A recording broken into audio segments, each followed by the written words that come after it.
სპარტაში მე არ მაცოცხლებდნენ ალბათ.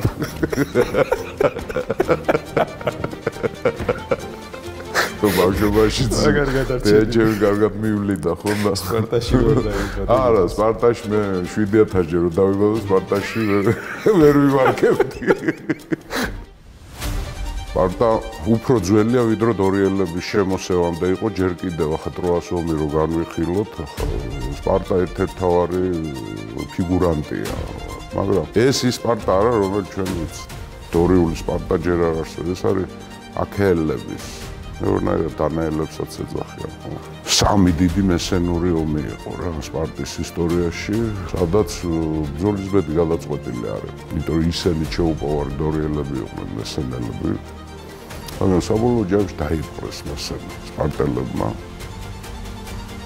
გაჩნდა სპარტული აღზრდის წესი, სპარტელების აღზრდის წესი ქვია აგოგე, რაც ნიშნავს წაყვანას. და 7 წლის ასაკში ეფორები მოდიოდნენ, მოკიდოდნენ ბავშვებს და ვიყავდათ ყაზარმაში. აგელაში მიყავდათ 7-დან 12 წლამდე ჯერ იარაღს არ ასწავლენ, ფიზიკურად არ ვითარებენ, ვარჯიში. გამძლეობა, ზამთარში ცეცხლის დანთება არ შეიძლება ყაზარმაში. და ამავე დროს 7-დან 12 წლამდე ასწავლიდნენ წერა-კითხვას და თვლას. ოღონდ ლიტერატურას და იმას არ ასწავლენ. ლიტერატურა და ამბები ათენელების თემა რა. ფილოსოფია და ამბები სპარტელი როგორ შეიძლება ამაზე მოცდეს. მუდმივ ვარჯიში და ფიზიკური დატვირთვა და ფიზიკური დასჯა. უნვითარებენ მორჩილებას, სამხედრო მორჩილებას. უნვითარებენ მოთმენას, უნდა მოითმინოს. ვაიდე და გამორიცხულია. ამტანო, მოთმენა, გამძლეობა. აი 12 წლიდან უკვე იწყება იარაღი. ახლა იარაღს მანამდეაც ხელს კიდევდნენ ყველას რა. 12-დან 20 წლამდე ეს არის იარაღები, შვილდი, შუბი, ფარი, ჭიდაობა, კრივი, სირბილი, შეიარაღებული ყველაფერი. ამბობენ რომ 12-დან 20 წლამდე 20 საათი ვარჯიშობდნენ და 4 საათი ეძებდნენ. ეს იყო რაღაცა სასაო. გოგოები როგორ იზრდებიან ხო საინტერესო რა ხდება ამ დროს ასევე სისასტიკეში ზდიან ახლა ცემა არ არის ფიზიკური დასჯა არ არის მაგრამ სულ გიმნასტიკაში არის სპარტელმა ქალმა უნდა გააჩინოს ჯანმრთელი ბიჭი მორჩა და გათავდა საბოლოო ჯამში რა პროდუქტი მივიღეთ ახლა სპარტა რა არის კანონის უზენაესობა ყველა ემორჩილება გავს მეფეებიც კი და ყველაზე მთავარი მე რომ გითხრათ ეს არის ანტიტირანია სპარტელები ვერ იტანენ იმ ადამიანებს, რომლებიც კანონზე მაღლად გამოდგა. კანონზე მაღლა აყენებენ თავის თავს. შეიძლება ითქვას ფაშისტური საზოგადოებაა. თქვათ შეიძლება თავისუფლად. მაგრამ ამავე დროს ეს იყო ფანატიზმამდე მიყვანილი კანონის უზენაესობა.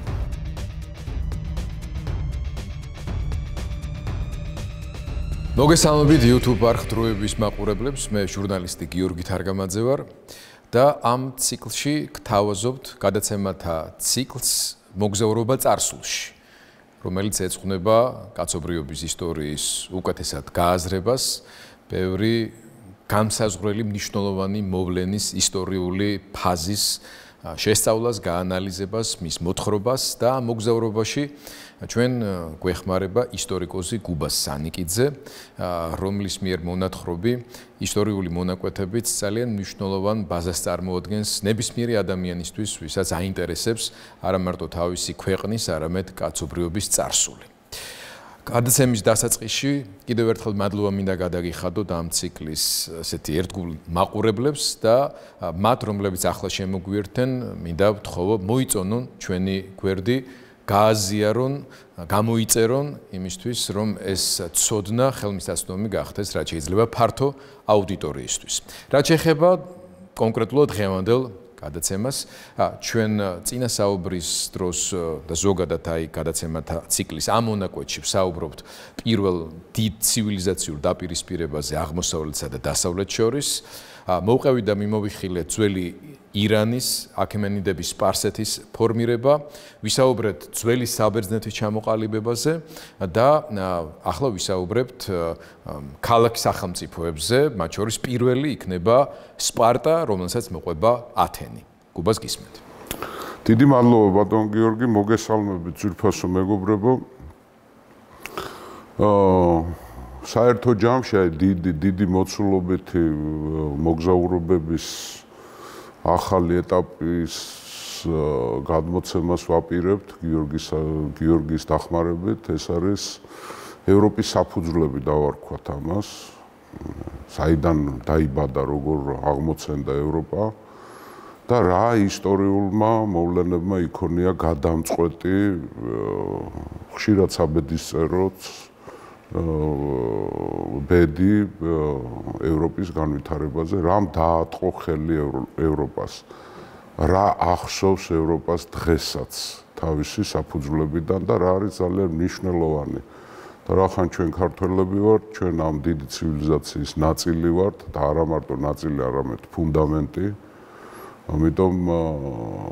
ამიტომ უნდა ვიცოდეთ ჩვენ საითკენ რომ მივდივართ ევროპაში, რატომ მივდივართ და როგორია ეს ევროპა. ამიტომ ვაგრძელებთ ამას, პირველი მოგზაურობა იყო უძველესი საბერძნეთის საფუძველი. გავიარეთ კრეტა-მიკენის კულტურა, ძალიან ხანგრძლივი კულტურა ესა. დაახლოებით 1500 წელი გაგრძელდა, 2000 ძველი წელთაღრიცხვით 2700 წლიდან 1200 წლამდე.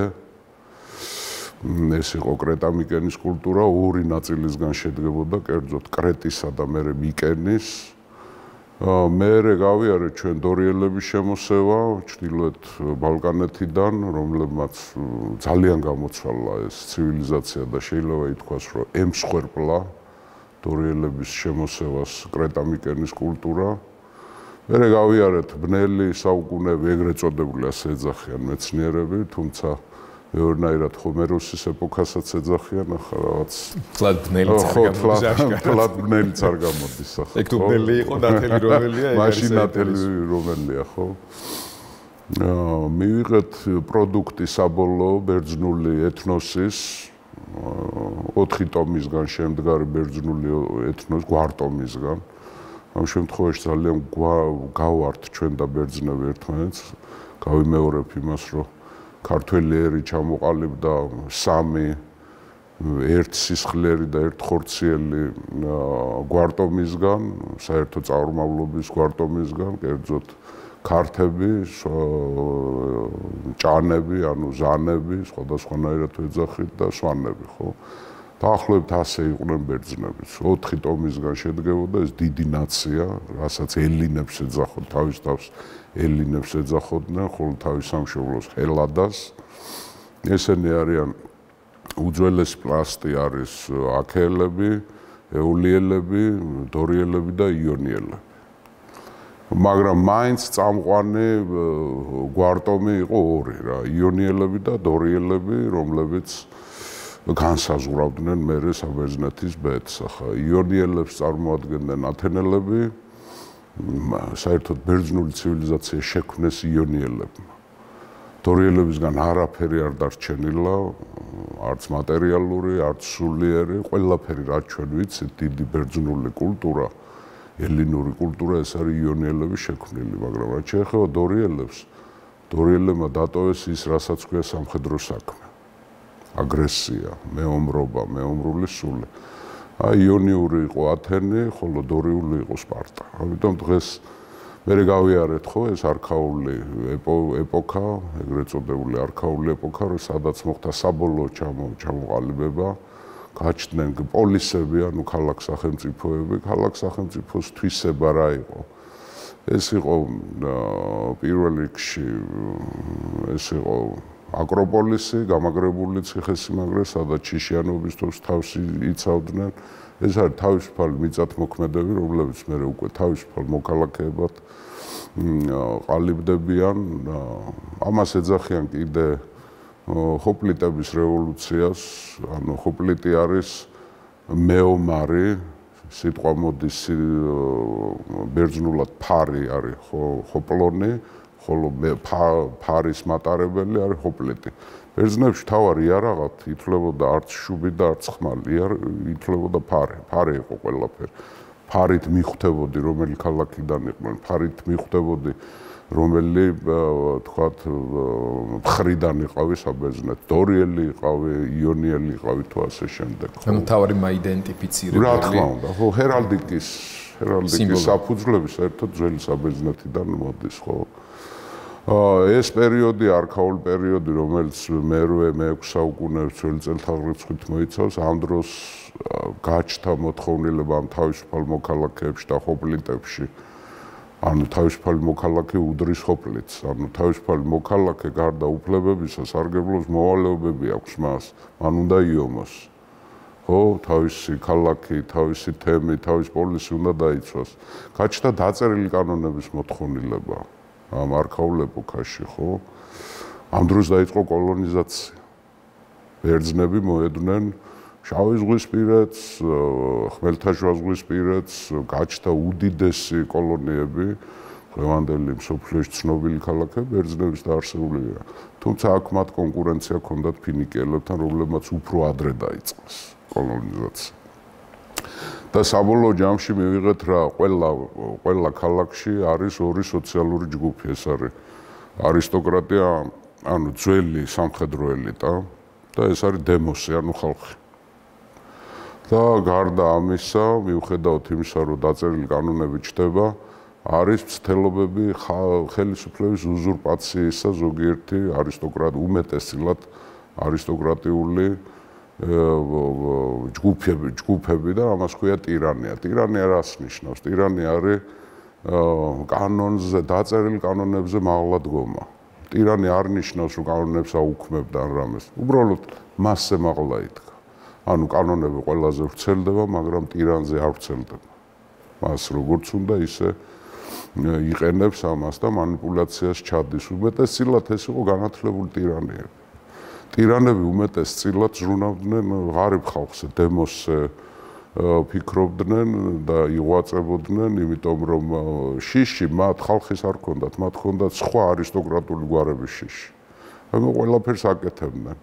იყვნენ ასევე რაღაც მანიაკალური გადახრების ტირანებიც იყვნენ, ისეც არ იყო გამორიცხული, ხო? საერთოდ ტერმინი ტირანი არავინ არ იცის საიდან მოდის, როგორც ჩანს არის მცირე აზიული. ზოგი ამბობს, რომ პროტოხეთური არის, ფილისტიმელებში იყო სხვათა შორის, ხო გახსოვთ ის მეთაურს ნიშნავს რა, ხელმძღვანელს.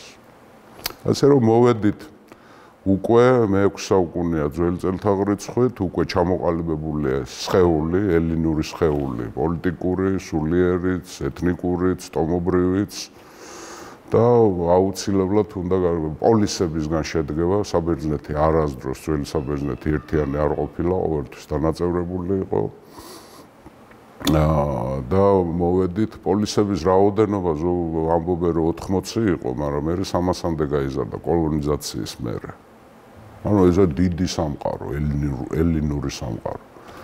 დაწყებული დღევანდელი ესპანეთიდან დამთავრებული საქართველოთი. გალაჭიმული უდიდესი სამყარო, ხო? ეს რა თქმა უნდა პოლიტიკურად დანაწევრებული იყო, მაგრამ კულტურულად ერთიანი სივრცე იყო და საკმაოდ ძლიერი სივრცე.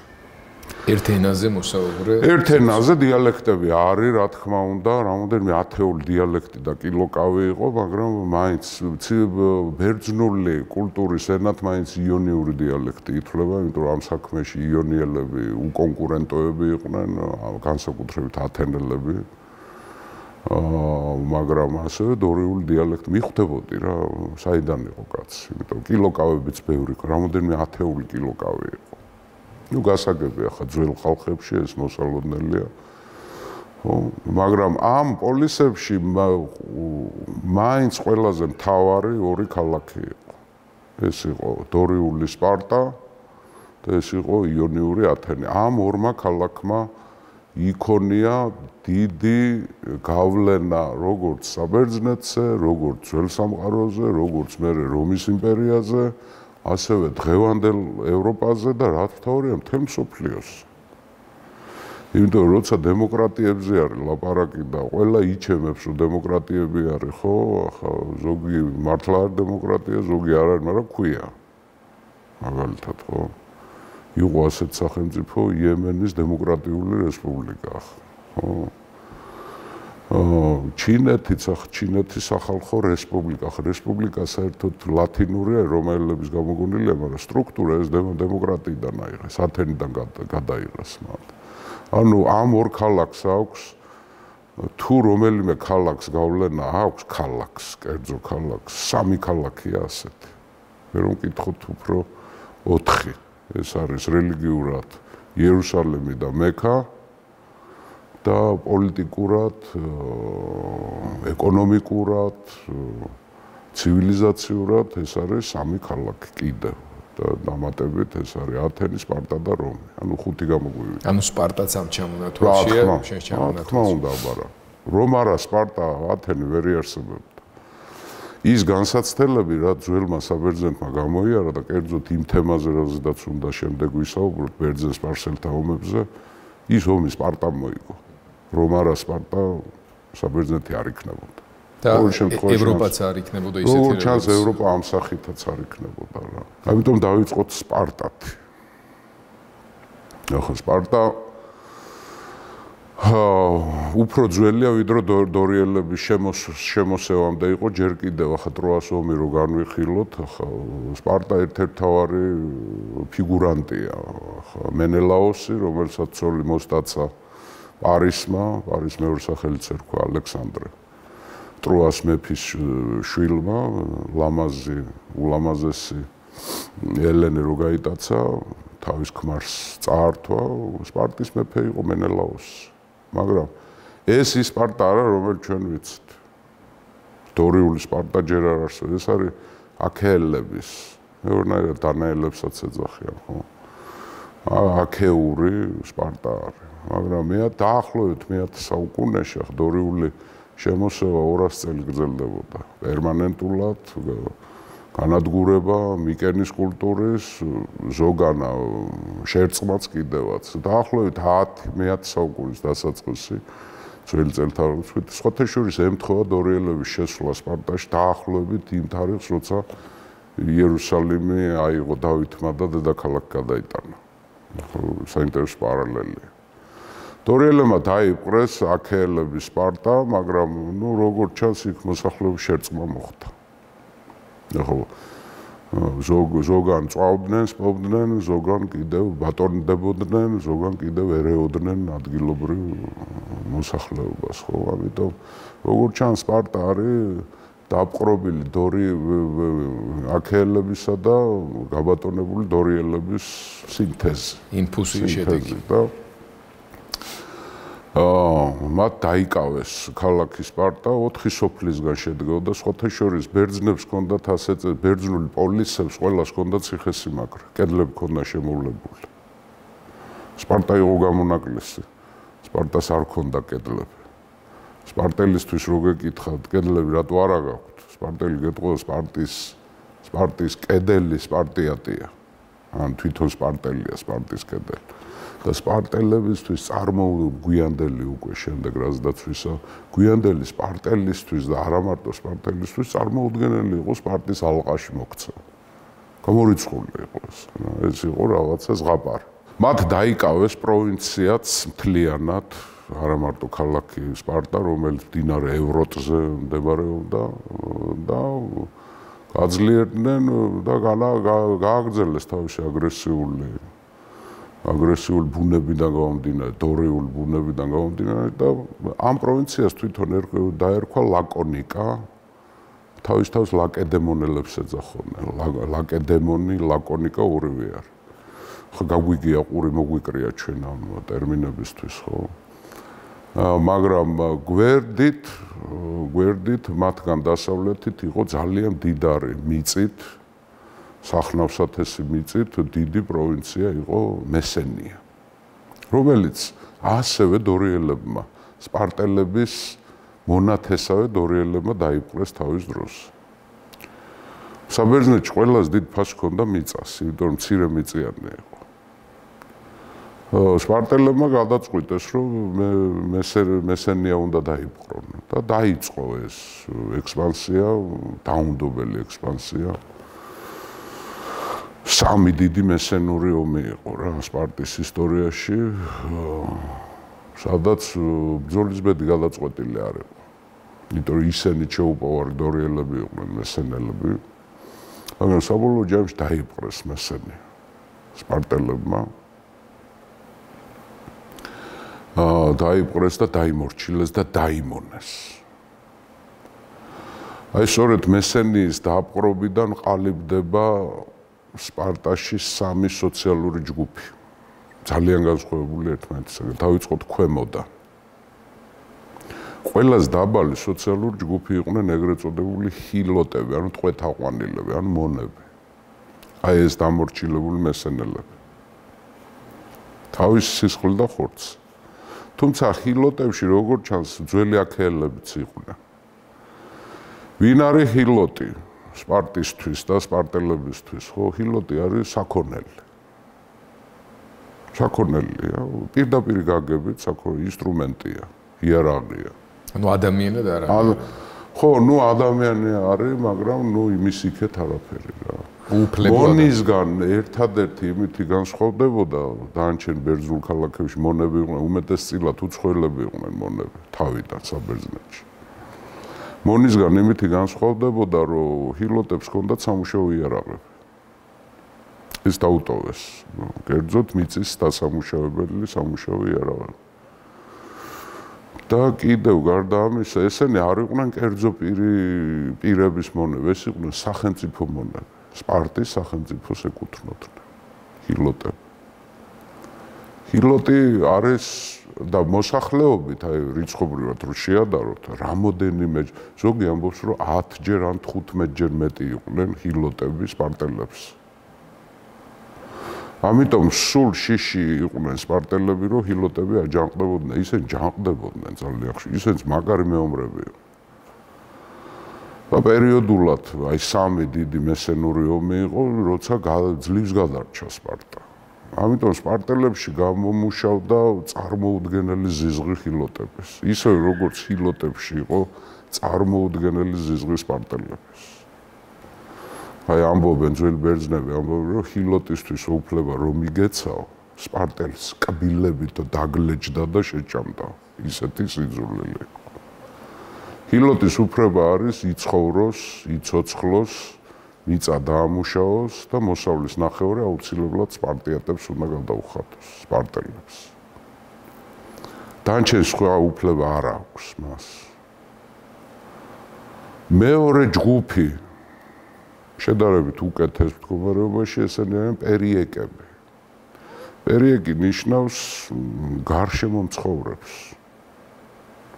ანუ სპარტის გარშემო მცხოვრები. პერიეკები როგორც ჩანს, უმეტესწილად არიან ძველი აქეელები.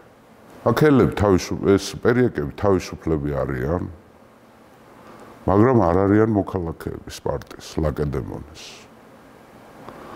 და ვინ არიან ესენი? როცა თავის დროზე, როცა სპარტელებმა ჰილოტები, უფროსო მესენელებიც და აქეელებიც დაამარცხეს, მათ აქეელებს შესთავაზეს ასეთი რამ, რომ ვინცო მიწაზე დარჩებითო, ჰილოტები გახდებითო.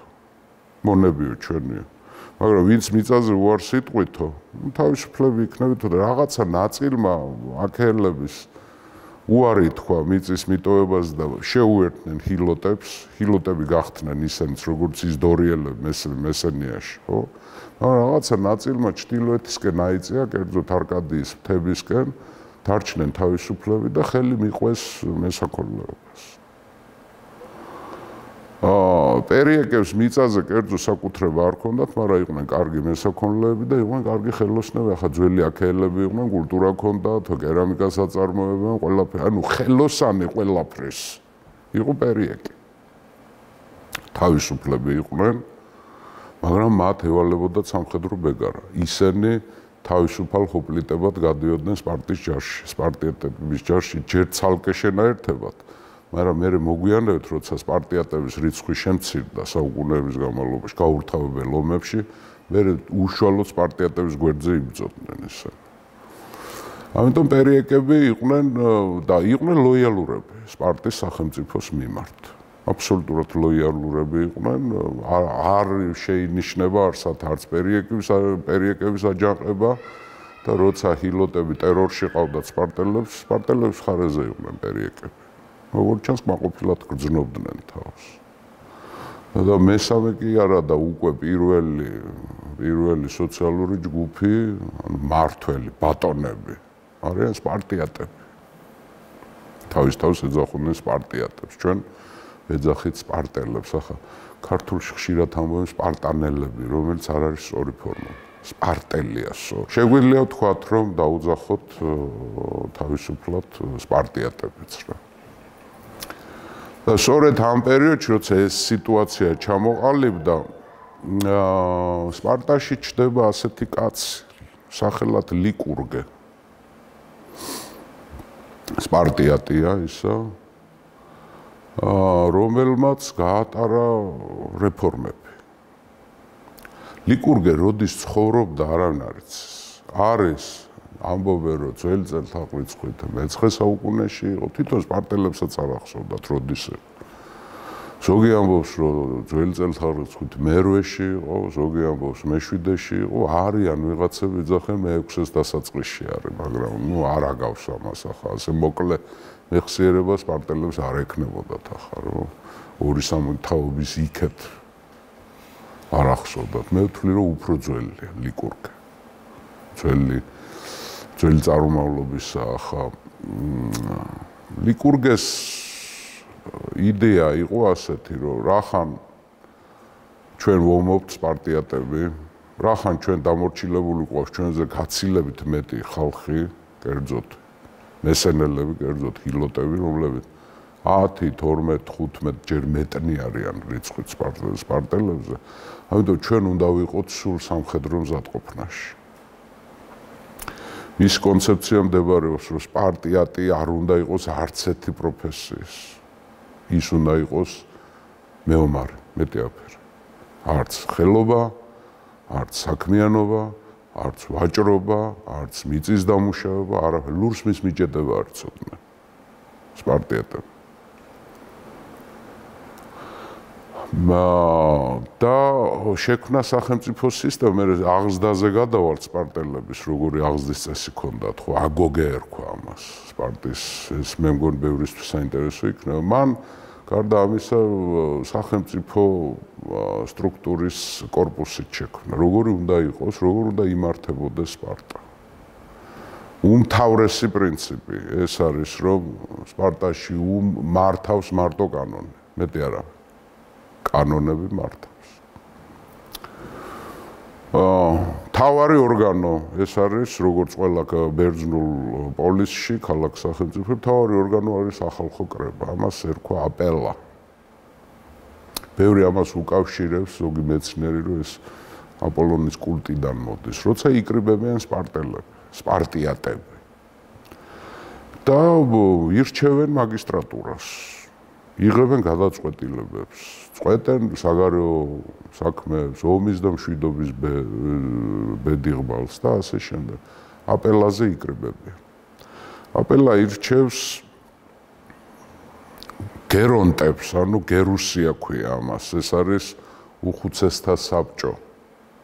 გერონტი უხუცესს ნიშნავს, ხო? მეცნიერებაც ვიცით ჩვენ, ხო? გერონტოლოგია და ასე შემდეგ, რომელიც იბერეს სწავლობს. გერონტი არის უხუცესი. ირჩევენ 28 გერონტს. დავიმახსოვროთ ეს ციფრი. ესენი არიან 60 წელს გადაცილებული სპარტიატები და ირჩევენ სიკვდილამდე. გერუსია განსაზღვრავს ყველაფერს. აღმასრულებელი ხელისუფლება, რასაც ქვია, და გარკვეულწილად საკანონმდებლოც აქვს, თუმცა საკანონმდებლო აუცილებლად აპელაზე უნდა გავიდეს. სახალხო კრება ამტკიცებს ყველა ცვლილებას. სახალხო კრების მონაწილეა ყველა სპარტიატი. ეს ყველა მარტო სპარტაში კი არ, მთელ საბერძნეთში ასე არის. მთავარი ორგანო არის სახალხო კრება. ხო? ამას ქვია სპარტაში აპელა. გერონტები წყვეტენ ყველაფერს. გარდა ამისა, ამ 28 გერონტს ემატება 2 მეფე. სპარტას ყავს 2 მეფე. ერთდროულად 2 დინასტია მართავს. ორივე იჩემებს, რომ ჰერაკლეს შთამომავლები არიან, მაგრამ როგორ ჩანს, ერთი ორი დინასტია არის. აგიადები და ევრიპონტიდები. ეს ორი დინასტია. იძახიან რომ ჰერაკლიდები ვართ. როგორც ჩანს აგიადები არიან ძველი მოსახლეობის, კერძოდ აქეელების წარმომადგენელი. ასე ჩანს. სხვათა შორის აგიადი იყო, მე მოგვიანებით როცა ვილაპარაკებთ ლეონიდ. ევრიპონტიდები ტიპიური დორიელები არიან და ორი ოჯახი, თქვათ ასე რა, ამ ოჯახიდან გამოყავთ მეფებს ირჩევენ სხვათა შორის. გერუსიამ თუ არ დაამტკიცა, ასე არ არის რომ მამა მოკვდა და შვილზე გადადის, არა, აპელა ამტკიცებს, გერონტები ამტკიცებენ, ყველაფერს ამტკიცებენ. მეფებს რისი უფლება აქვთ სპარტაში? ეს ორი მეფე ახსნა რა ქონდა ამას, რომ სამხედრო ბელადები, აბარა. რომ ერთადერთი დანიშნულება ომის დროს მეთაურობენ ჯარს. ოღონდ არასოდეს არცეთ ვითარებაში ორივე მეფე სალაშქროდ არ მიდის. ან დამზღვევი კომპონენტიც არის, რომ ერთი რჩება ქალაქში. სახელმწიფო უმეთაურო დარდარჩეს. არ შეიძლება, ხო, იმიტომ რომ ორივე მეფის ერთი მიდის ომში, მეორე რჩება ქალაქში, მაგრამ არაფერს ქალაქში არ აკეთებენ. მათ ყავთ ერთადერთი პრივილეგია, რაც აქვთ, მათ ყავთ პირადი დაცვა, რომელსაც აძლევს სახელმწიფო. ეს არის 300 დასრული სპარტიატი, რომლებსაც აუცილებლად ოჯახში ბიჭი უნდა ყავდეთ. დაიმახსოვრეთ ეს რიცხვი 300. იქ ტყუილად არ მომხდარა იქ მე თერმოპილეში რატომაც იყვნენ 300. თითო მეფეს ყავს 300 მცველი ბიჭების მამები. ასაკში არიან ესე ახალგაზრდობა არ არის ახლა. ნუ წარმოვიდგენთ ახლა ეს რაღაც ფილმები ხო გვაქვს ნანახი. ლეონიდე ახალგაზრდა არ იყო მეფე 50 წელს გადაცილებული იყო ნამდვილად, ხო? მაგრამ ამაზე მე როცა თერმოპილეზე ვისაუბრებ. მეფეებს არაფრის უფლება არ აქვთ შიგნით, ქვეყნის შიგნით, პატივი აქვთ. და გარდა ამისა, მათ აქვთ უფლება შესწირონ ღმერთებს მსხვერპლი. ანუ ქურუმებიც არიან. მაგრამ და ეს ორი მეფე იქ 28 გერონტი ხოზის გერუსიაში. ეს ორი მეფე ემატება ოღონდ თითო ხმით, გერონტების ხმით და გამოდის რომ გერუსია არის 28 გერონტი პლუს 2 მეფე, ანუ 30 კაციანია რა, უმაღლესი ორგანო, აღმასრულებელი ორგანო არის ესა. მაგრამ იქ მეფეებს აქვს თითო ხმა, მეტეაფერი. მაგრამ არის კიდევ ერთი ინსტიტუტი, რომელიც განსაკუთრებული ყურადღების ღირსია. ეს არის ეფორატი. ეფორები. ეს არის კონტროლი. რომელიც აკონტროლებს ყველაფერს. აკონტროლებს ვინ, როგორ ასრულებს ლიკურგეს კანონებს, როგორც დაწერილს, ასევე დაუწერელს, გიორგი. მაგალითად, ეს მორალური პოლიციაც არის, დავარქვათ ასე. მაგალითად, ქუჩაში შეიძლება არ მოეწონოს, რომ რომელიღაცა მოქალაქის, მათ შორის მეფისაც, მეფის ცოლს აქვს ოქროს საყურეები გაკეთებული, ხო? აუცილებლად საღამოს მიაკითხავს ქმარს და ეტყვის, რომ მეორე დღეს ხვალიდან შენი ცოლი არ დავინახო საყურეებით ქუჩაში. სპარტაში აკრძალული იყო სიმდიდრე, სპარტელები დაცინოდნენ სიმდიდრეს. ფულის ერთეულიც კი არ ჰქონდათ. რკინა იყო მათ ფულის ერთეული. რკინის წყნელები იყო და იმისგან რომ რაღაცა არ ეწარმოებიათ, ძმარში აგდებდნენ, რომ მსხრევად იყოფილიყო, რომ რაღაცაში ვიღაცას კორუფციაში არ გამოეყენებია ეს რკინა და იმხელა ფულის ერთეულები იყო, რომ კორუფცია ვერ დამალავდე. სპარტა არის დაუნდობელი მტერი კორუფციის. სპარტა არის დაუნდობელი მტერი ტირანიის. სპარტის საგარეო პოლიტიკა ეს იყო, ხო, ახლა როგორც ვთქვათ, ამერიკის შეერთებულ შტატებს ჰქონდა დემოკრატია, ადამიანის უფლებები. სპარტის საგარეო პოლიტიკა იყო დაუძინებელი მტრებიარენ ტირანების, ანუ იმ ადამიანების, ვინც კანონზე მაღლა აყენებს თავს. ამიტომ ყველა დევნილს და ყველა დაჩაგრულს და გაგდებულს და ტირანის მსხვერპლს იმედი ჰქონდა სპარტის. ნებისმიერ ბერძნულ ქალაქში. სპარტა ხომ მაინც არის. სპარტა ხომ მაინც მოიკითხავს ამას. სპარტა ხომ მაინც დაждჯეს ტირანს. და ხშირი იყო ამაზე ვისაუბრებთ ახლა ჩვენ. ეფორები ამოწმებენ ყველაფერს, ამოწმებენ. მეფის გადაყენების უფლება აქვთ. მაგალითად 9 წელიწადში ერთხელ გადიოდნენ არტემიდეს ტაძარში და მიჩერებოდნენ იმას ცას, ხამე და თუ კუდია ვარსკვლავს დაინახავდნენ, ეჭვი უჩნდებოდათ, რომ რომელიღაცა მეფე რაღაცას მიქარავს და აუცილებლად რომელიღა ან აგიაც, ან ევრიპონტიც გადააყენებდნენ. მერე აგზავნიდნენ დელფოსში, სადაც იყო ორაკული, ანუ წინასწარმეტყველი აპოლონის ტაძარში, ეს საერთოდ დელფოს ტაძარი, ეს არის ძველი სამყაროს ცენტრია, რელიგიური და მისტიური ცენტრი არის და იქ ეკითხებიან, რომ დავტოვოთ ფიზიკურად დელფოს სადმდებარეობა. ეს არის შუა საბერძნეთში, ცალკე იყო ესა, არ ეკუთვნოდა არც ერთ პროვინციას და კომპლექსი იყო, ერთის კი არა. თავის საღვთო მიწები ქონდა, მე ამაზედაც ვისაუბრებთ რა მე. ასე დღევანდელი, ანუ ქრისტიანულად სამონასტრო კომპლექსი. სამონასტრო კომპლექსი იყო, მაგრამ კულტი მთავარი იყო აპოლო. თანამედროვეობა შემორჩენილი არის ამ კი, როგორ არა და სამწუხაროდ საბერძნეთში არა ვარ ნამყოფი და მე რაღაც საოცნებო ადგილები მაქვს, რომელიც უნდა საბერძნეთში არ ხარ დამყოფი გუბას. შენ წარმოიდგინე. წარმოუდგენელი. მაგრამ ისეთ ადგილებში ვარ ნამყოფი, რომ რა ვიცი, შეიძლება ქართველებს ნამყოფი. მე მგონია არაერთი ადამიანი გამოგვიხმოვება. გეგმა. ამ თემასთან დაკავშირებით მე მგონია, რომ აუცილებლად ავისრულებ ამ სურვილს, იმიტომ უნდა მოვიცალო ამ საბერძნე ფეხით უნდა მოვიარო რა, იმიტომ იქ ყველა კილომეტრში რაღაცა არის. ძველი ხო და დელფოს ორაკულს ეკითხებოდნენ, რომ რა ვქნათ, დავტოვოთ ეს მეფე თუ არ დავტოვოთ და ის მერე იქიდან პასუხობდა რა. წინასწარმეტყველებდა, ხო? ამიტომ ყველა გადის ამათ ქვეშ, ამათი თვალის და ყურადღების ქვეშ არის ქალაქში დადიან 5 კაცი რჩევდნენ წელიწადში ერთხელ.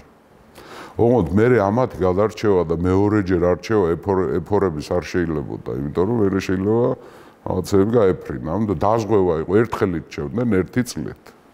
1 წლით. 1 წლით, ხო, ყოველ წელიწადს ეფორებს ირჩევდნენ, 5 ეფორს. ეს ეფორები აკონტროლებენ ყველაფერს. აკონტროლებენ მოლაპარაკებებს, ომის და მშვიდობის ამბავს. მეფე რომ მიდის საომრად, ეფორი მიყვება. ამოწმებს იქ ჯარს როგორ ომობს, ვინ მხდალი გამოდგა, ვინ იმამაცა, მეფემ როგორ წაიყვანა სამხედრო საქმე და მე რო ჩამოდიან გასასამართლებენ რა, რომ აი ამან ვერ ვარგა.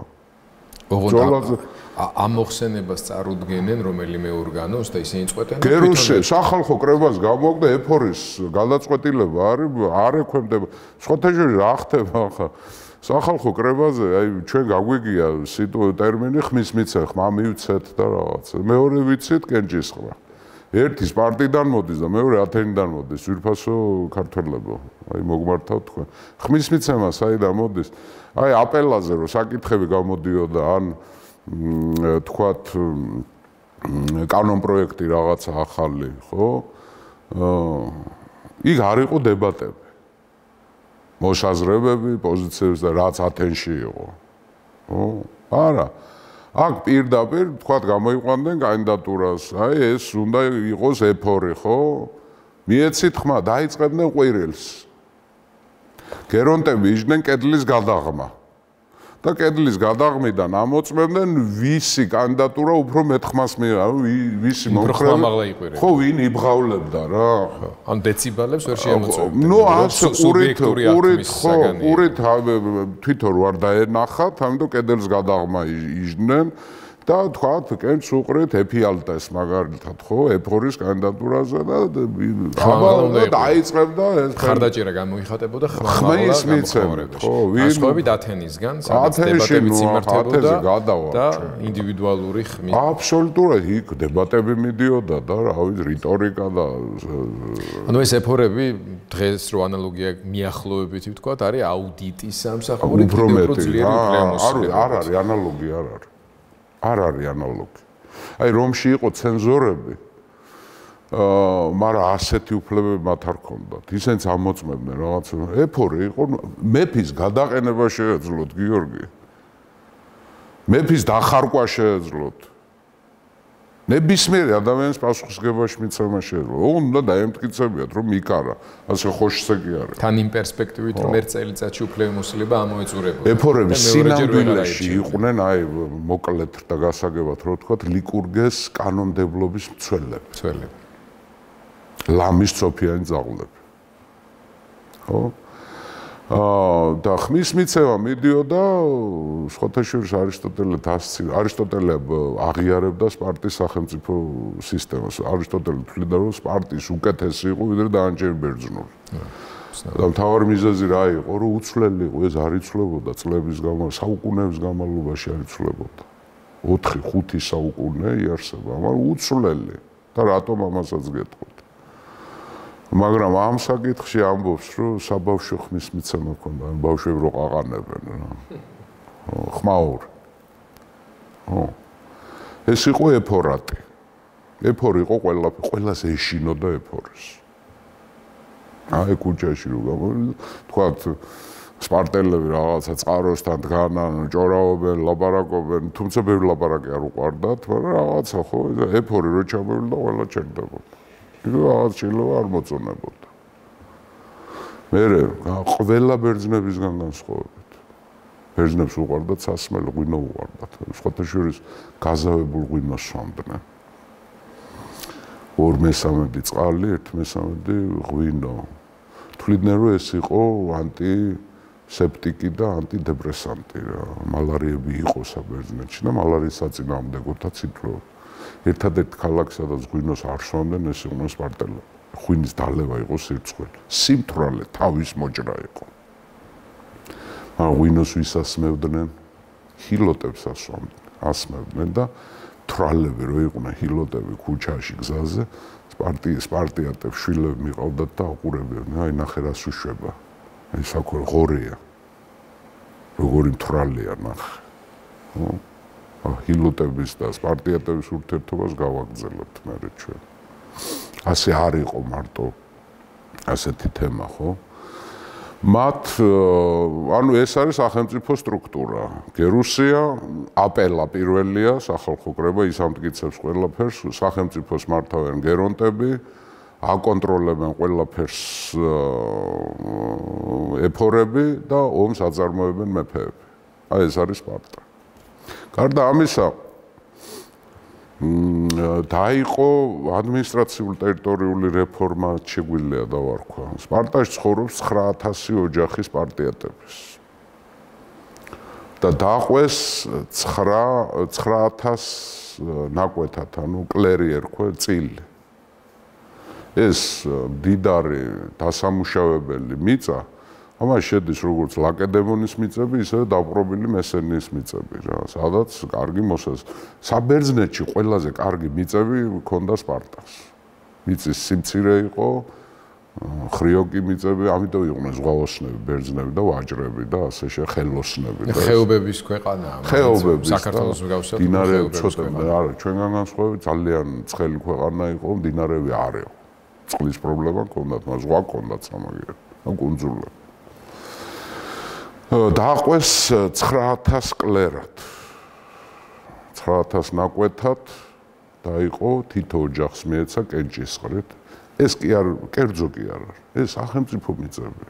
სახელმწიფოსია ყველაფერი. მაგრამ მიცეს ოჯახებს კენჭისყრით წილი, ამიტომ ქვია, რომ წილი ყარეს, ვის რომელი შეხვდება. ამ თითო კლერზე მიამაგრეს 7 ჰილოტების ოჯახი, 7 ოჯახი. რომლებსაც დაევალათ, რომ თქვენ აქ იცხოვრებთ. ანუ ფლობელი ვინც არის სახელმწიფოსგან ვინც მიიღო სპარტიატი შეიძლება სპარტაში ცხოვრობდეს, ეს მიწის ნაკვეთი შეიძლება იყოს მესენიაში. შორს რამოდენიმე 10 კილომეტრში, მაგრამ იქ 7 ჰილოტი დასახლდა, 7 ჰილოტური ოჯახი, რომელსაც ევალება, რომ თქვენ ამას მიხედავთ, იარაღიც აქვთ, სამუშაო ყველაფერი, საომარი არ აქვთ. დანის უფლება არ ქონდათ. მიხედავთ, მოსავალს მოიყვანთ, იცხოვრეთ, მაგრამ ნახევარს ამას მიცემთ ბატონს. ნახევარ თქვენ დაგჭირდებათ. თან სპარტიატებს, რომლებსაც ასეთ ზიზღი ქონდათ ჰილოტების და მუდმივი შიში აჯანყების, აკრძალული ქონდათ, რომ ნახევარს მეტი მოეთხოვათ. და აი ეს 7 ჰილოტური ოჯახი დაცული იყო, სიცოცხლე მათი დაცული იყო, იმიტომ რომ აზრი არ ქონდა ახლა. შენ სახლ-კარსულიან, კარგი მიწათმოქმედები არიან, გაძლევენ ყოველთვის კარგ მოსავალს და ნუ ახლა რატო უნდა მოკლა. მაგრამ ასე დაიყო. 9000 სპარტიატის ოჯახი და თითოზე 7 ოჯახი ჰილოტების. დანარჩენი ჰილოტები ნუ საქონლები არიან. საინტერესო ის არის, რომ ასე ჩამოყალიბდა უკვე ესა, ასეთ სახე მიიღო და სამდე წავიდო და ხო, ახლა როგორ უნდა მიაღებიოს, ხო, რა ქვია, ეს კანონები, კანონპროექტები, ლიკურგებს, სპარტელებს, სპარტელები უჯიათი ხალხი არის. როცა ეს პროექტები წარადგინა აპელაზე, ბევრი წინააღმდეგი წავიდა. არის ნუ რომ გალახეს კიდევაც. ბევრი მოწინააღმდეგები ყავდა, მაგრამ ლიკურგე გალახეს? ლიკურგე ჯერ არა აქვს ეს კანონპროექტები გატანილი. მაგრამ საბოლოო ჯამში მან ასეთი რამ შესთავაზა, რომ მე უნდა წავიდეო დელფოში ორაკულთან. და მოდიო შევთანხმდეთ ასეო რა, მივიღოთ ეს კანონებიო, დელფოშიო წავალო, იქ გავარკვევო ყველაფერსო და სამდე ჩამოვალო, ფიცი მომეცით, რომ თქვენ ამ კანონებს არ გადახვალთ. სპარტიატებმა მიცეს ფიცი. წავიდა ლიკურგე და დაიკარგა. ზოგი ამბობს, რომ შიმშილით მოიკლა თავი, ზოგი ამბობს, რომ კრეტაზე წავიდა და იქ მოკვდა. ყოველ შემთხვევაში არ დაბრუნდა სპარტაში. და ფიცი დარჩა. ჩემს ჩამოსვლამდე არ დაარღვიოთ. ეს არის ლიკურგეს ფიცი, მარადიული ერთგულება ამ ფიცის. ეს არის სპარტელის ერთ-ერთი თავართვისება, ლიკურგეს ფიცის ერთგულება. ახლა 9000 კი იყვნენ, მაგრამ მე სპარტიატი ვერ გახდებოდი. ვერაფრით. და მაგალითად რძლები სხვა ქალაქებიდან არ მოყავდათ. სიძე ქალიშვილებს სხვა ქალაქებში არ ათხოვებდნენ. სპარტელები აი ისე იყვნენ, რომ აი ისე იბადებოდნენ, იზრდებოდნენ, ცხოვრობდნენ, უკრებოდნენ, რომ ლაკედემონს არ ტოვებდნენ. ლაკედემონს ტოვებდნენ მარტო ლაკონიკის პროვინციას ტოვებდნენ მარტო ომის დროს, ან ელჩები გადიოდნენ. სხვაგან არ გადიოდნენ. დასცინოდნენ ყველა ბერძნებს, ვისაც სიმდიდრე უყვარდა. არაფრის გაკეთება არ იცოდნენ, გარდა ომისა. ხელოსნები და საქმის გამკეთებლები იყვნენ პერიეკები და საჭმელი და სასმელი მოქონდათ ჰილოტებს. ხო? აი ეგეთი უცნაური სახელმწიფო იყო, ხო? მათი რიცხვი მე ნელ-ნელა შემცირდა, ნელ-ნელა კი აიგვარიანად შემცირდა, ომებს აძა, სულ ომში იყვნენ. სპარტელი იყო ომი, მეტი აფერი. 9000-დან ჩამოვიდნენ 6000-მდე, მე ჩამოვიდნენ და უკვე ფილიპეს დროს მაკედონიის დროს მაკედონელები რო გამოჩნდნენ 1000 ოჯახი არიან დარჩენილი სპარტიატა. მე მეფე აქ ის ქონდა რაღაცა მცდელობები არ გამოუვიდა. ვიღაცების დამატება უნდა და კერძოდ დაქირავებულ მეომრებს, მაგრამ ის ახლა ეს შეიძლება ითქვას ფაშისტური საზოგადოება იყო. თქვათ შეიძლება თავისუფლად. ეს იყო ფაშისტური, რასისტული. მაგრამ ამავე დროს ეს იყო ფანატიზმამდე მიყვანილი კანონის უზენაესო. სპარტა იყო კანონის უზენაესო, ხო? გარდა ამისა, მათ ახლა ლიკურგე თვლიდა, რომ რაღაცა ხიფათები ბევრი გვაქვს. ჰილოტების აჯანყებით, სხვა ბერძნებთან ომით, საერთოდ ომი გადაშენებით, ხო? იმიტომ ჯერ თვითონ დორიელებმა გადააშენეს ამდენი ქალაქი და სახელმწიფო, ხო, მანამდე აქეელებს.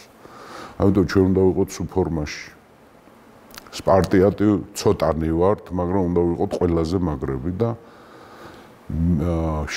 გაჩნდა სპარტული აღზრდის წესი. ყველა საინტერესოა, დარწმუნებული ვარ, მივადეთ ბავშვები და გვესმის ეს. სპარტის აღზრდის წესი, ხო, როგორ ზდიდნენ სპარტელები. ამას ქვია აგოგე. თვითფასო მეგობრებო, სპარტის აღზრდის წესს, სპარტელების აღზრდის წესს ქვია აგოგე, ცნობილი სიტყვა არის, რომ დავიმახსოვროთ, ცუდი არ იქნება, რაც ნიშნავს წაყვანას. წაყვანას, მოშორებას. აგოგე გულისხმობს რას, რომ სანამდე აგოგეს პროცესშია სპარტის მოქალაქე, ის არ ეკუთვნის არც ოჯახს, არც დედას, არც მამას, არავის არ ეკუთვნის, ის ეკუთვნის სახელმწიფო საკუთრება. მას მოქალაქის უფლებებიც არ აქვს. აპელაზე ვერ მივა. არის დილიდან საღამომდე წვრთნაში. აგოგეს ჰქონდა ასაკობრივი ცენზებიც. პირველი ეტაპი იყო 7 წელი, 7-დან 12-მდე. მერე იყო 12-დან 20-მდე, მერე იყო 20 წლიდან 30-მდე და მერე 30 წლიდან 60 წლამდე. ასე იყო, რას ნიშნავს? 7 წლის ბავშვი ბიჭი მიყავთ სახლიდან. ეფორები მოდიან და მიყავთ. სანამდე სახლში არის. ასე კი არ არის, რომ დედა შენ გენაცვალე და მოდი დედიკო ლუკმა გადაიცდინე და ამბები და არა. ეფორები ამოწმებენ ამათ. როგორ ზდი. კატასტროფა იყო მსუქანი ბავშვი. სპარტაში მე არ მაცოცხლებდნენ ალბათ.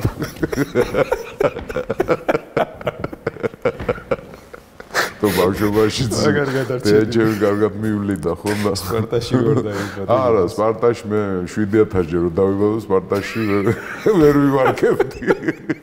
ხოდა ამოწმებს რა.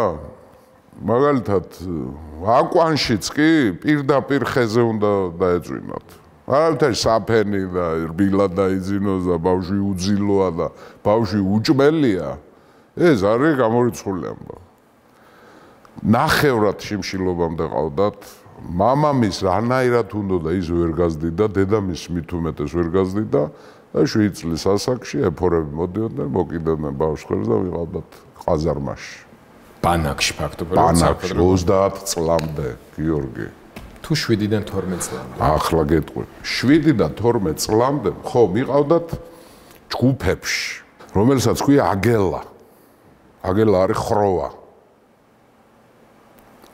გლების ხროვაა რა. აგელაში მიყავდათ 7-დან 12 წლამდე ბავშვებს ჯერ იარაღს არ ასწავლენ, ფიზიკურად არ ვითარებენ, ვარჯიში, გამძლეობა, ზამთარში ცეცხლის დანთება არ შეიძლება ყაზარმაში.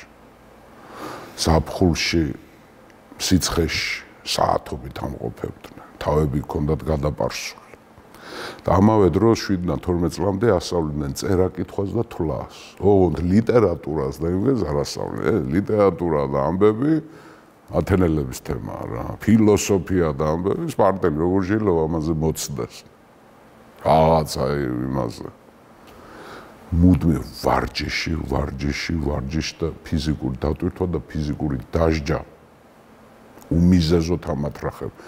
უნვითარებენ მორჩილებას, სამხედრო მორჩილებას. უნვითარებენ მოთმენას, უნდა მოითმინოს. ვაიდე და გამორიცხულია. ამტანობას. ამტანო, მოთმენა, გამძლეობა, უწყლობა, მუდმივად შივრები არიან. თუმცა ასწავლიან ორ რამეს, პასუხის გაცემა სწრაფი. აქედან მოდის ლაკონური პასუხი. ანუ სამხედრო ბრძანებები არის ესა და სამხედრო პასუხები. შეგეკითხება რაღაცას, ხო ამათ აკონტროლებენ ირენები ქვიათ, ესე უფროსი სპარტიატები არიან, უკვე ვისაც ეს გავლილი აქვს რა. ისინი არიან ოფიცრები ისინი ამოწმებენ. აი უცებ გაგაჩერებდა ეს ირენ და გეტყო და ამავე პასუხი ამაზე რა სიტყვი.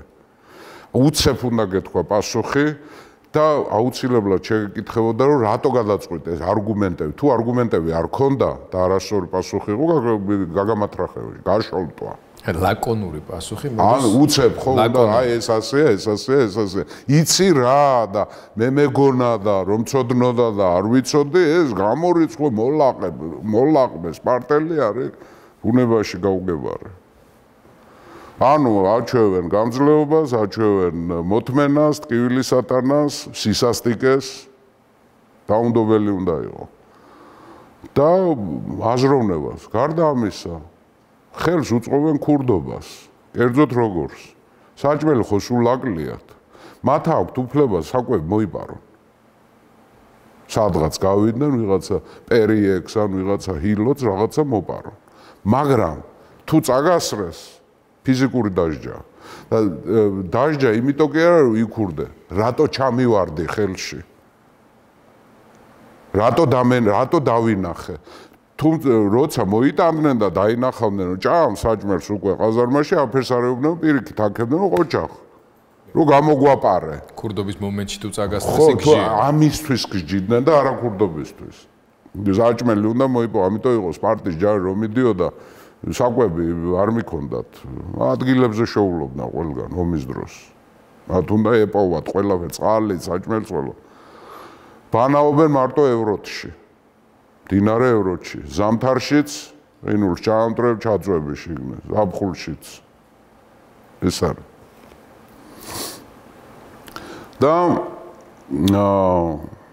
მოვედი 12 წლამდე 12 წლამდე სწავლობენ აი 12 წლიდან უკვე იწყება იარაღი ახლა იარაღს მანამდე ხელს კიდევდნენ ყველაფერი 12-დან 20 წლამდე ეს არის იარაღი შვილდი შუბი ფარი ჭიდაობა კრივი სირბილი შეიარაღებული ყველაფერი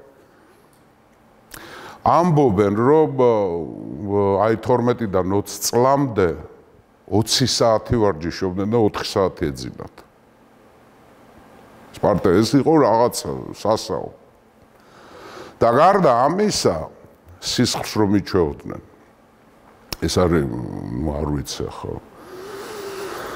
ძალიან ისეთი ის არის თემა არ ქონდათ ასეთი რიტუალი კრიპტია ერქვა კრიპტიები რა იყო იცი მოკლე מחვილებს აძლევდნენ ამათ ახალგაზრდებს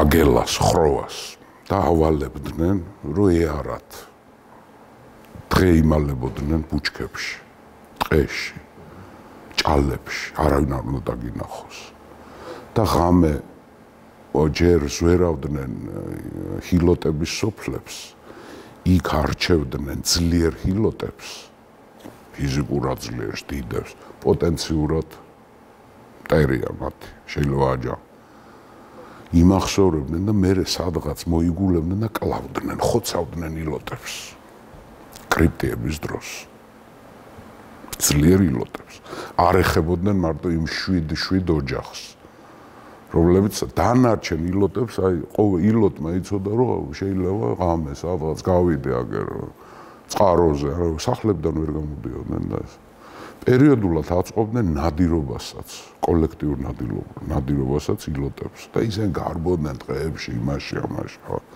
საშინელი ამბავი კრიპტიები 20 წლამდე მოვიდნენ და 20 წლიდან უკვე ისინი არიან დასრული ჰოპლიტები. მათ აქვთ თავიანთი ფარი, თავიანთი მუზარადი, აბჯარი, ხმალი, ყველაფერი თავისი აქვთ რა და აქ თუ არა ხმის უფლება. არა, მოვედი. არაფრის უფლება არა. აი 20 წელში 20 წლის ასაკში უკვე ნაწილობრივ მოქალაქის უფლებებს აძლევენ. კერძოდ, ხმის უფლება არა. ხმის უფლება აქვთ 30 წლიდან. აპელაში მონაწილეობა. მაგრამ 20 წლიდან მათ აძლევენ უფლებას, რომ შეიძლება შეუძლია მოიყვანოს ცოლი. მაგრამ აზრი არ ქონდა ცოლის მოყვანას, იმიტომ სახში არ ჩერდება, შეიძლება შეერბინა სახში. მაგრამ ღამე უნდა ყოფილიყო ყაზარმაში. ამიტომ რეალურად ცოლი მოყავდათ 30 წლის ასაკში. ისინი ატარებენ საერთო ტრაპეზს, ერთად ჭამენ საჭმელს, სისისტიები ქვიათ ამათ. ძალიან ცოტა სჭამდნენ. ხო და ამ საერთო ტრაპეზის სისისტიების დროს თვითონ დაეშოვათ საჭმელი, თვითონ და მოეტანათ. სახელმწიფო აფერს არ აძლევს. და ცნობილი არის სპარტელების კერძი. ძველ მთელ სამყაროში გავრცელებული იყო ერთხელ ქსერქსემ ჭამა სპარსელების მეფემ მოამზადებია რომ აჩვენეთო რა სჭამენო ესენი სპარტელები რო ვერ ამარცხებთ ამათო და ასე გადარეულია მთელი ქვეყანა მოუმზადეს. ამას ქვია შავი წვნიანი, სპარტელების შავი წვნიანი. რეცეპტი ცნობილია, მაგრამ აი რა რაოდენობით ხმარობდნენ, ესე იგი ინგრედიენტი იყო მუხუდო ან ხორბალი, მარცვლეული, იყო ღორის სისხლი, ხანდახან ღორის ფეხებიც, ხანდახან ისიც. მარილი და ძმარი. ეს არის სპარტელების შავი წვნიანი. ამას ჭამდნენ. ქსერქსებ რო გასინჯა ეს. თქვა რომ მე ახლა მივხვდიო რატომ მიდიან სიკვდილზე ესენი. ასე ადვილად ამას რო კაც შეჯამ სიკვდილი ჯობია ამის ჭამას. ვერცეთი სხვა ბერძენი ამას ვერ ჭამდა. მათი მეზობლები ვერ ჭამდნენ, არკადიელები ვერ ჭამდნენ, არგოსელები ვერ ჭამდნენ, ვერონ ვერ ჭამდა, მარტო ესენი ჭამდნენ ამას. სპარტის წვნიანი, შავი წვნიანი ასე ერქვა. ნუ რაღაც საშინელა მე არის მცდელობა, ვიღაცები არის მეც მინახავს ერთხელ რაღაც გადაცემა იყო ეს კულინარიული გადაცემა და ვიღაცა პროფესორმა იმგენმა ზარეულებმა გადაწყვიტეს არ გამოსდით არაფერი არა საშინელება ღვთისრის სხვა ისეთი გემო აქვს ღორის სისხლია მთავარი ინგრედიენტი ანუ ცილა არის ღორის სისხლი ამიტომ ასე იზრდებოდა 30 წლის უკვე ხდებოდა მოქალაქე და მას შეეძლო უკვე სახლში დაბრუნება. 30 წელი და ცოლის მოყვანა და უკვე ოჯახი და ეს მაგრამ ის ყოველთვის არის გამზადებულია საომრად რა. ანუ 7-დან 12-მდე, 12-დან 20-მდე 30 წლის უკვე სრულფასოვან სახლში ცხოვრობს, ყაზარმებში აღარა.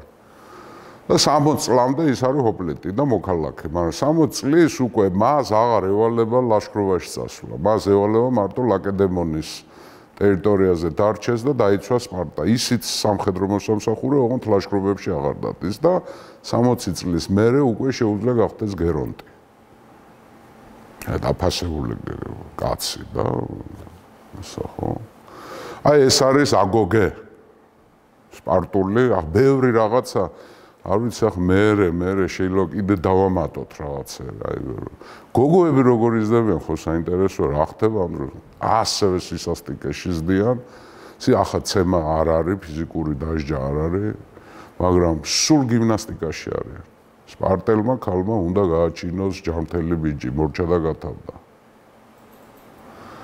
და კიდევ გოგოებს აქვთ აუცილებელი მოვალეობა ტაძრებს უნდა მოუარონ ბიჭებს ამისთვის არ წალიათ. ანუ სასულიერო ფუნქცია აქვს. დაგვა საკულტო ნაგებობების ლოჯისტიკა და გოგოები ულიან ამას. მაგრამ რიტუალების აღსრულებაში მეფეები, მაგრამ თუმცა რიტუალების აღსრულებაშიც ქალები. ქალი ძალიან ისეთი ხო სპარტელები ახლა ქალებს სახალხო კრებაში აპელაში ხმის უფლება აქვს? არა, მამაკაც. 30 წლიდან ზევით. არც ერთ ბერძნულ სახელმწიფოში, არც ათენში, არცად ქალს უფლება არ აქვს. გენჯისყრაში, არც გენჯისყრაში და არც რო თქვათ რაღაცა თანამდებობაზე გენჯი იყაროს. მაგრამ სამხედრო წესი სწავლება გოგოებს ასწავლია. კი, იმიტომ რომ ჰილოტებს არ ძინავთ. ჯარი რო წავიდა სადღაც საომრად, თქვა თესალიაში ან სადმე, რჩებიან ხო ესენ, ამიტომ შუბი, ფარი, ხმალი, გოგოებმა ყველაფერი იციან. ჰილოტები უნდა მოიგერიონ, რამე რო იყოს აჯანყება თუ იქნა. იმიტომ რომ ისენ ძმაგრები არიან ჰილოტები, მონები. ისენ დორიელები არიან, დიდი ნაწილი. ხო? ამიტომ ასეთი სიტუაცია იყო გოგოებიც ასეთები ყავდათ და საბოლოო ჯამში რა პროდუქტი მივიღეთ ახლა სპარტა რა არის განცალკევებული სხვანაირ პირველი სპარტა ეს არის პირველი რაც არის ლიკურგეს კანონების ფიცი ვინ არის სპარტიატი ნამდვილი უაპელაციოდ ლიკურგეს კანონების ფიცი მეორე ერთგულება სპარტის სახელმწიფოზე, ლაკედემონზე, უაპელაციოდ არ არსებობს სხვანაირად. მესამე ეს არის სიძულვილი სიმდიდრის სიმამაცე, თმენა, ანუ გაძლება, ჭკუა გონება, מחვილგო. ხო, უყვართ რა შეიძლება რით ერთობიან, უყვართ ცეკვა, უყვართ პოეზია და უყვართ სიმღერები. აი აგოგეს პირველ ნაწილში, სადაც წერა-კითხვას და თვლას ასწავლია პრიმიტიულს.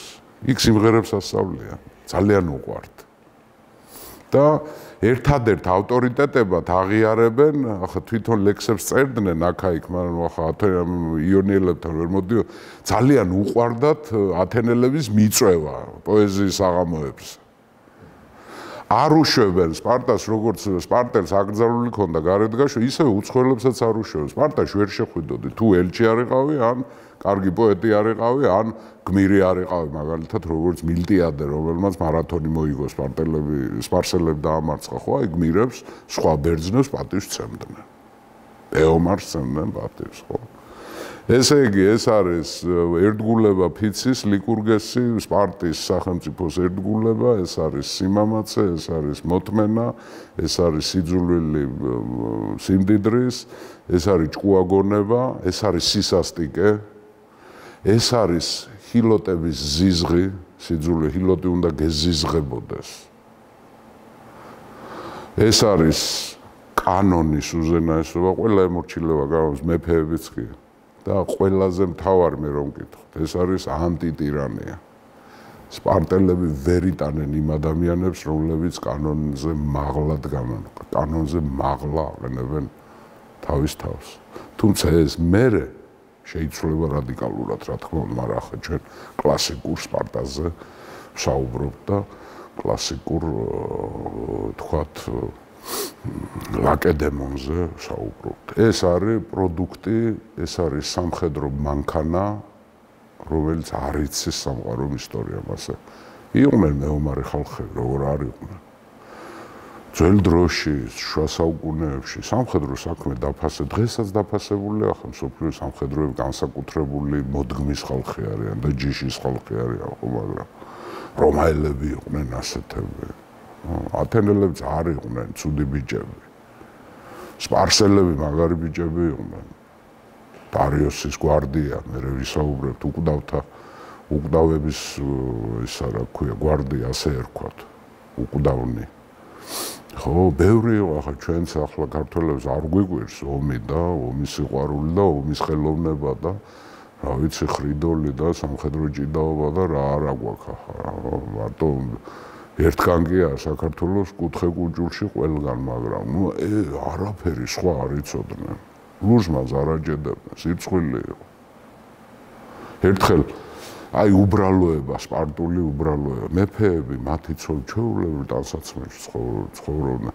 ერთხელ სახლები ჰქონდათ გაუთლელი იმით ბოძებით ჰქონდათ აშენებული ხის ბოძებით, არ თლიდნენ. და ერთხელ სპარტის ელჩები იყვნენ ჩასული იმაში, კორინთოში. კორინთო იყო 64 რა, აი ერბოში ბანაო, ყველაზე მდიდარი ქალაქია, ათენის მერე კი არა, ათენამდე კორინთო იყო. ყველაზე მეტი კოლონიები კორინთოს ჰქონდა, სხვათა შორის დორიული იყო ეს. მაგრამ ნუ რაღაც ასაო. ფუფუნება.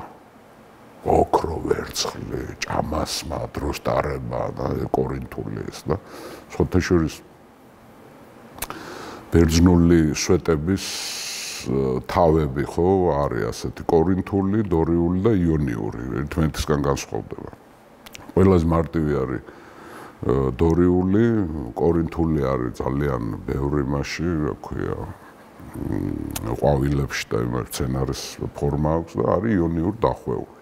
ათენელ კორინთოში რო იყვნენ ერთხელ ელჩები ჩასულები.